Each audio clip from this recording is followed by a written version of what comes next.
wassalatu wassalamu ala rasul Muhammad ibn Abdullah wa ala alihi wa sahbihi wa mawalah amma ba'du. Qala Allah ta'ala fil Qur'anil Karim, a'udzu billahi minasy syaithanir rajim. Bismillahirrahmanirrahim. Wa innaka la'ala khuluqin 'azim.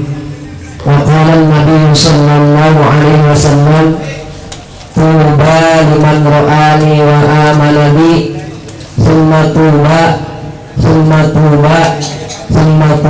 liman amana bi wa lam yarani. Sadaqallah wa sallallahu alaihi wasallam. Yang sama-sama kita hormati, yang sama-sama kita muliakan Kepala Unit Taksi Bluebird Kerang, salah sebutan nama, Bapak Ketua Panitia Peringatan Maulid Nabi Muhammad Sallallahu Alaihi Wasallam, Bapak Mulaki, mohon maaf kalau salah sebutan nama, Pamanda Kakanda Ustadz Abai Wahidin, Ustadz Rahman Taufik, Ustadz Ari, Bapak-bapak Jamaah Peringatan Maulid Nabi Muhammad Sallallahu Alaihi Wasallam, yang mudah-mudahan pada pagi hari ini kita termasuk orang-orang yang mendapatkan rahmat dari Allah Subhanahu wa Ta'ala, dan termasuk orang yang dapat dari doa Rasulullah Sallallahu Alaihi Wasallam. Di antara doa Rasulullah, Allahumma barik li ummati fi bukuriha, ya Allah berikan kepada umatku keberkahan di pagi harinya. Kita yang pada saat pagi hari ini berkumpul di tempat ini, mudah-mudahan kita termasuk umat yang mendapatkan keberkahan dari Allah Subhanahu wa Ta'ala. Keberkahan rizki kita, keberkahan usaha kita, keberkahan karir kita, keberkahan rizki kita, dan keberkahan segala apa. Amin ya rabbal alamin. Puji dan syukur kita panjatkan kehadirat Allah Subhanahu wa Ta'ala, yang dengan limpahan karunia nikmat dari Allah Subhanahu wa Ta'ala, nikmat panjang umur, nikmat sehat wal afiat, serta nikmat taufik dan hidayah, ditambah nikmat kesempatan yang diberikan oleh Allah, sehingga pada kesempatan pagi hari ini kita bisa menyempatkan waktu kita, bisa menyisihkan waktu kita untuk hadir di tempat ini dalam rangka kita memperingati Maulid Nabi Muhammad Sallallahu Alaihi Wasallam. Tanpa nikmat ini kita tidak akan mungkin bisa hadir di tempat ini. Kalau kita udah nggak dikasih umur, bisa nggak hadir di sini? Nggak bisa. Umur masih dikasih tapi kita sakit, kira-kira bisa nggak? Nggak bisa. Umur dikasih, kesehatan dikasih, tapi kesempatan nggak diberikan oleh Allah, bisa tidak? Tidak pula. Inilah nikmat yang besar dari Allah Subhanahu wa Ta'ala. Mudah-mudahan apa yang kita laksanakan pada saat ini menjadi sabab, menjadi wasilah, apa yang menjadi aktivitas kita menyongsong rizki Allah Subhanahu wa Ta'ala dimudahkan oleh Allah Subhanahu wa Ta'ala. Coba Bapak renungkan, Allah Ta'ala sebetulnya mengingatkan kepada kita. Kita semuanya setiap hari bekerja, kita semuanya setiap hari beraktivitas dalam rangka kita mencari rizki Allah Subhanahu wa Ta'ala. Allah Subhanahu wa Ta'ala mengajarkan kepada kita bagaimana cara kita cerdas untuk mencari rizki Allah Subhanahu wa Ta'ala. Kita bisa lihat, ambil pelajaran di dalam surat Al-Jum'ah. Allah Ta'ala berfirman, fa idza qudiyatis sholatu fantashiru fil ardi wabtaghu min fadlillah. Kata Allah, fa idza qudiyatis sholat, apabila sholat sudah ditunaikan, fantashiru fil ard, maka bertebaranlah kamu sekalian di muka bumi. Saya tanya, Pak, yang bernamanya bertebaran di muka bumi satu jurusan gak, Pak? Tidak. Ngapain kita disuruh bertebaran di muka bumi? Wabtaghu min fadlillah, cari rizki Allah Subhanahu wa Ta'ala. Tuh Pak, bertebaranlah kamu di muka bumi, cari rizki Allah Subhanahu wa Ta'ala. Tapi syaratnya fa idza qudiyatis shalah, apabila sholat sudah ditunaikan. Saya tanya, sholat apa sih Pak? Sholat itu sebagai bentuk pelaksanaan kewajiban kita terhadap Allah. Sholat itu sebagai bentuk usaha kita untuk mendekatkan diri kita kepada Allah. Kemudian kita diperintahkan bertebaran sesuai dengan aktivitas kita. Masing-masing manusia punya aktivitasnya di dalam mencari rizki. Bapak sekalian, aktivitas mencari rizkinya seperti ini. Ada yang di kantor, ada yang di sawah, kan gitu ya, ada yang di sekolah dan seterusnya. Cuma kata Allah, kalau kamu pengen menyongsong rizki Allah, kan yang punya rizki siapa? Allah Subhanahu wa ta'ala. Yang memberikan rizki siapa? Allah. Yang punya rizki Allah, yang akan memberikan rizki Allah. Maka manusia yang cerdas adalah manusia yang pandai, yang bisa mendekati sedekat-dekatnya diri kita kepada yang punya rizki. Itu ya. Banyak orang yang tingkat stresnya tinggi, orang yang menghabiskan waktunya dengan kesibukan dunia. Itu penelitian yang tidak bisa disangkal, Pak. Ya, orang-orang yang stres adalah orang-orang yang mereka menghabiskan waktunya dengan kesibukan duniawiyah.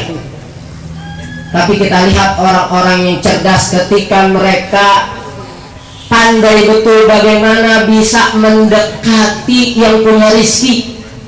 Ketika dia mencari rizki, insya Allah jalannya dimudahkan oleh Allah Subhanahu wa ta'ala. Kita mendekatkan diri kita kepada Allah dengan sholat, kita mendekatkan diri kita kepada Allah dengan zikir, kita mendekatkan diri kita kepada Allah dengan hadir di majlis ta'lim, baru kemudian fantasyiru fil ardh, bertebaran di muka bumi. Entar bapak pada keluar semua mencari rizki Allah, insya Allah rizkinya dimudahkan oleh Allah Subhanahu wa ta'ala.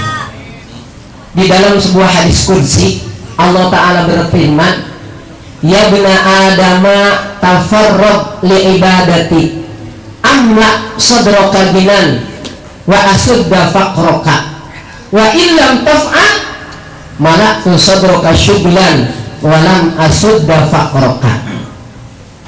Ini hadis qudsi patut sekali menjadi bahan ingatan, kita camkan di dalam hati kita. Kata Allah dalam hadis qudsi, ya bna adama, wahai anak Adam, tafarrag li ibadati, kosongkan waktumu, sisihkan waktumu untuk ibadah kepadaku, amla sodroka ginan, maka aku akan penuhi dadamu dengan kekayaan, wa asudda faqroka, dan aku penuhi, aku tutupi segala hajat-hajat atau kebutuhanmu. Itu insya Allah. Ketika kita mau menyisihkan waktu kita untuk Allah, mau mengosongkan waktu kita untuk Allah, insya Allah hajat-hajat kita akan ditutupi oleh Allah Subhanahu wa ta'ala. Hati kita dipenuhi dengan kekayaan oleh Allah Subhanahu wa ta'ala. Tapi kata Allah, wa illam taf'al mala'tu sadruka syughlan wa lam asudda faqraka. Tapi kalau kamu tidak mau melakukan itu, tidak mau menyisihkan waktumu untuk beribadah kepadaku, maka mala'tu sadruka syughlan, aku akan penuhi dadamu, hatimu dengan kesibukan, sibuk terus, yang membuat kemudian ujung-ujungnya stres. Walam asudda faqraka, dan tidak akan pernah aku tutupi kebutuhanmu, hajat-hajatmu. Kurang terus sebanyak apapun yang dia dapat, tidak pernah akan ada rasa cukupnya. Nah, mudah-mudahan kita yang hadir pada kesempatan ini menjadi wasilah, menjadi jalan usaha kita dimudahkan oleh Allah Ta'ala, rizki kita dimudahkan oleh Allah Subhanahu wa ta'ala. Itu seperti itu kata Allah Ta'ala. Jamaah sekalian, sebelum saya akan menyampaikan tentang di antara hikmah maulid, saya tanya, kita pada hari ini mengadakan peringatan maulid Nabi Muhammad Sallallahu Alaihi Wasallam. Maulid itu cuma berupa kemasan, Pak, kemasan. Isinya dari tadi kita ngapain nih? Kemasannya adalah peringatan maulid. Isinya kita ngapain dari tadi? Pertama kita zikir. Saya tanya, zikir diperintahin nggak oleh Allah?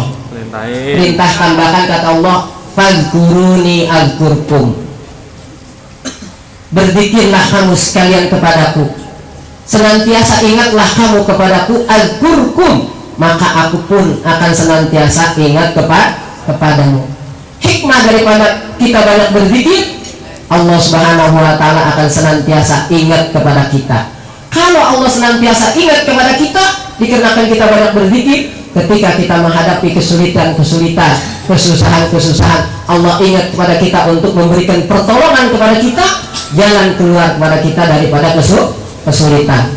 Yang kedua, di peringatan Maulid nih, kita ngapain tadi? Baca sholawat kepada Nabi Muhammad Sallallahu Alaihi Wasallam. Sholawat ini juga perintah dari Allah. Innallaha wa malaikatahu yusholluna 'alan nabi ya ayyuhalladzina amanu shollu 'alaihi wa sallimu taslima. Diperintahin bersholawat. Coba Pak, renungkan satu-satunya perintah Allah yang Allah sendiri juga bahkan sebelumnya telah melakukan apa yang diperintahkan kepada kita. Pak, Allah nyuruh kita sholat. Saya tanya, Allah sholat enggak? Enggak. Allah nyuruh kita puasa. Allah puasa enggak? Allah nyuruh kita zakat atau sedekah. Allah zakat tidak ada sedekah. Allah nyuruh kita berhaji. Allah berhaji enggak? Tapi ketika Allah Ta'ala menyuruh kita bersolawat, Allah sudah nyatakan innallaha wa malaikatahu yusholluna 'alan nabi. Sesungguhnya Allah, bahkan bukan hanya Allah, kata Allah, dan para malaikatnya yusholluna 'alan nabi, bersolawat kepada Nabi. Baru perintah Allah kepada kita, ya ayyuhalladzina amanu shollu 'alaihi wa sallimu taslima. Wahai orang-orang yang beriman, bersolawat dan salamlah kepada beliau. Luar biasa Pak, berarti sholawat kepada Nabi. Belum balasannya, kata Kak Abai, 1 dibalas 10. Tuh seperti itu sholawat. Yang ketiga, pada kemasan peringatan Maulid kita ngapain? Kita menyanjung, memuji baginda Rasulullah Sallallahu Alaihi Wasallam. Saya tanya, bagaimana urusan memuji seseorang? Apakah Allah Subhanahu Wa Ta'ala melarang memuji seseorang? Tidak, bahkan justru Allah sendiri yang memuji Nabi kita dengan firman yang sangat pendek, wa innaka la'ala khuluqin azim. Dan sesungguhnya engkau Muhammad la'ala khuluqin azim, itu benar-benar memiliki budi pekerti yang amat agung. Itu sanjungan pujian Allah yang amat tinggi bagi Nabi Muhammad Sallallahu Alaihi Wasallam dengan kalimat yang sangat tingkat. Cuma tentunya menjadikan pertanyaan, kenapa Nabi Muhammad sampai dipuji seperti itu oleh Allah? Setinggi itu Allah Ta'ala memuji kita Nabi Muhammad Sallallahu Alaihi Wasallam. Ada apa? Kenapa sampai Nabi Muhammad dipuji dengan pujian yang setinggi langit tersebut? Sehingga dasar ayat ini Pak untuk mengingatkan kita, ketika kita memuji Nabi Muhammad setinggi langit pun, tetap pujian kita enggak akan bakal bisa mengalahkan pujian Allah dalam firman-Nya, wa innaka la'ala khuluqin azim. Nah, maka bagaimana ketika kita memuji Nabi Muhammad dengan pujian yang setinggi langit, sampai ada saudara kita yang mengatakan kita sudah dikatakan syirik, berlebih-lebihan dalam menyanjung Nabi Muhammad Sallallahu Alaihi Wasallam. Sampai mana memang pujian kita? Setinggi langit pun kita memuji Nabi Muhammad, tetap nggak akan bisa mengalahkan pujian Allah pada Nabi kita, wa innaka la'ala khuluqin azim. Sesungguhnya engkau wahai Muhammad benar-benar memiliki budi pekerti yang sangat agung. Itu suatu ayat yang mengandung makna yang sangat luas, yang kalau dibahas nggak akan bakal habis-habis. Salah satu Pak, akhlak Rasulullah. Contoh akhlak Rasulullah dalam hadis riwayat Imam Al-Bukhari dan Muslim yang diriwayatkan dari sahabat Anas bin Malik. Siapa Anas bin Malik? Anas bin Malik, kata Anas bin Malik dalam hadis riwayat Imam Bukhari dan Muslim, khadamtu Rasulullah Sallallahu Alaihi Wasallam 10 sinin. Saya menjadi pelayan Rasulullah selama 10 tahun. Kalau istilah sekarang pembantu. Bapak di rumah punya pembantu nggak nih? Nggak ada. Ya nggak apa-apa dah, kerjain sendiri sama istri kita. Tapi bantu juga istri kita ya. Seperti itu. Karena istri kita berat pekerjaannya. Ketika suatu hari ada orang datang kepada Sayyidina Umar bin Khattab. Beliau seorang khalifah yang sangat adil, yang sangat bijak. mau mengadukan tentang perihal istrinya yang marah-marah mulu. Istri bapak gimana nih, Pak? Istri bapak gimana? Udah capek pulang marah-marahin gitu ya. Mana Pak duit Pak? Biar setorannya. Gitu ya. Begitu.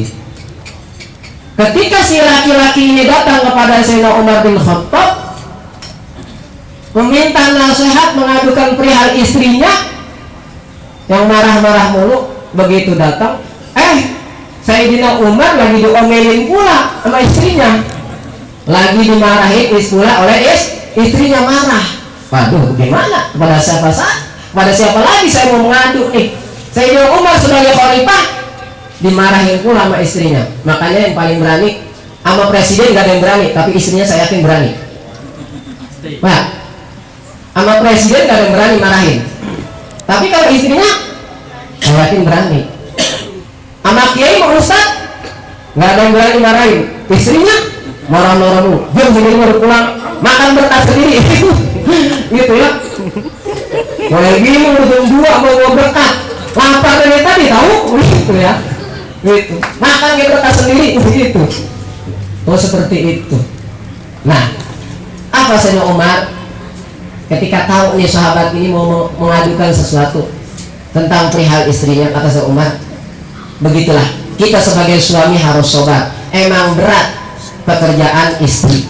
Hampir 24 jam pekerjaan istri itu nggak istirahat.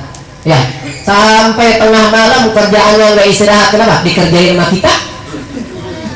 Kenapa? Kita kalau siang kerja kan gitu ya, dia ngurusin rumah, nyuci, ngeriska, ngepel. Paling kalau punya anak kecil Pak, ngasuh, nyusuin anaknya dan seterusnya. Malam pengen istirahat dikerjain juga sama bapaknya. Begitu, seperti itu. Nah, Sayyidina Anas menjadi pelayan Rasulullah. Khadamtu Rasulullah SAW asyara sinin. Saya menjadi pelayan Rasulullah SAW selama 10 tahun. Bagaimana sifat Rasulullah yang diterangkan oleh sahabat Anas yang menjadi pelayan Rasulullah selama 10 tahun? Fama qala li uffin qattun, itu yang pertama. Selama 10 tahun saya menjadi pelayan Rasulullah, enggak pernah Rasulullah mengeluarkan kata-kata hardika. Gitu. Kalau ini tuan rumah punya pembantu, kira-kira kata-kata hardikan sering nggak keluar? Sering. Kata Anas bin Malik, 10 tahun saya menjadi pelayan Rasulullah, fama qala li uffin qattun. Belum pernah Rasulullah mengucapkan kata-kata hardikan. Gitu. Nggak pernah itu Rasulullah. Yang kedua, wala qala li syai'in fa'altuhu lima fa'altahu. Rasulullah belum pernah mengatakan kepada saya selama 10 tahun saya menjadi pelayan Rasul, membantu Rasulullah, tidak pernah mengatakan sesuatu yang saya kerjakan. Beliau mengatakan kepada saya, kenapa kamu kerjain itu? Kalau kita kan, kenapa nyuci piring nggak bersih? Kenapa ngeriska nggak rapi? Kenapa masak keasinan? Kalau kita kan begitu, kenapa mulu? Kalau kita semua jadi bisa nggak? Kita kan hanya bisa begitu, mengoreksi, tapi kita sendiri tidak bisa melakukan apa-apa yang tadi seperti koreksian kita. Itu Rasulullah kata sahabat Anas bin Malik, 10 tahun saya menjadi pelayan Rasulullah. Dalam hadis riwayat Al-Bukhari bin Muslim, wala qala li syai'in fa'altu lima fa'altahu. Belum pernah Rasulullah mengatakan kepadaku sesuatu yang aku kerjakan, kenapa kamu kerjakan itu? Gitu ya. Kalau kita mah jangankan sama pembantu kita, sama istri kita juga. Mana juga? Kenapa masak keasinan? Emang beli garam di mana?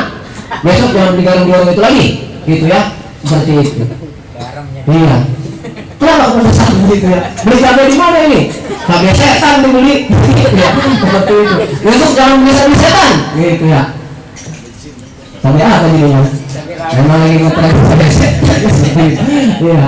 Itu seperti itu. Wala qala li syai'in lam af'alhu ala fa'altahu. Dan belum pula Rasulullah selama 10 tahun saya menjadi pelayan Rasulullah, belum pula beliau mengatakan sesuatu yang belum sempat aku kerjakan Lantas beliau berkata, ala fa'atau, kenapa kamu tidak kerjain itu? Kenapa kamu belum kerjain itu? Kalau kita kan majikan-majikan kita kadang-kadang, kenapa mobil belum dicuci? Saya mau berangkat ke kantor, tahu? Begitu. Ya, iya. Seperti itu kan ya. Kenapa mobil belum cuci? Itu kenapa taman belum dirapihin? Dan seterusnya, kita mau begitu. Kalau punya pemimpin seperti ini enak gak Pak? Jadi sesuatu yang dikerjakan yang mungkin tidak sesuai, tidak cocok, tidak ser di hati pemimpin, bukan cara dihadik, tapi apa? Diberikan contoh bagaimana cara selanjutnya dia bisa mengerjakan pekerjaan ya sesuai. Kalau tidak dihadik akan selesai nggak Pak? Nggak akan selesai kalau cuma dihadik. Kenapa? Karena nggak pernah ngerti. Contoh sahabat dalam kasus juga tentang masalah sholat. Ada sahabat sampai Rasulullah menyuruh sahabat itu mengurangi sholat sampai 3 kali. Irji fasolli fa inna